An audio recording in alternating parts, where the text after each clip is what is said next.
Sa trajectoire est complètement hallucinante. Il voulait être un saint, il est devenu une idole. Il voulait renoncer au monde, il y a plongé les deux pieds dedans.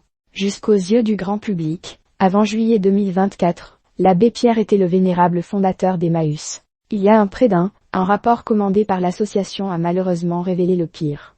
Violence sexuelle, agression. Au départ, 24 femmes ont témoigné.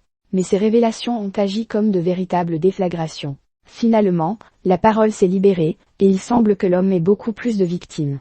Par-delà la face divine, la face, très, sombre. Le 17 avril, Laetitia Cherel et Marie-France Etchegoin étaient présentes dans Quotidien. Les deux autrices du livre Abbé Pierre, La fabrique d'un saint, Alary, ont fait de multiples révélations. Au cours de leur enquête très fouillée, elles ont découvert que l'abbé Pierre n'était pas seulement mêlé à des affaires d'agression sexuelle. Il est aussi directement lié à une autre histoire ultra sordide. Il y a un trauma sur sa tante, a cherché à savoir Yann Barthès. Et, en effet, Laetitia Cherel a décrit de quoi il retournait.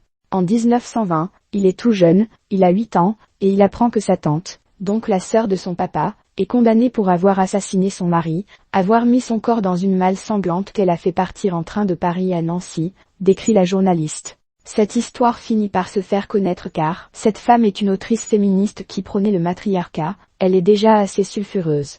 Condamnée à 22 ans de prison, la tante de l'abbé mourra en 1931. Cette affaire a eu de graves conséquences sur l'abbé Pierre et sa famille.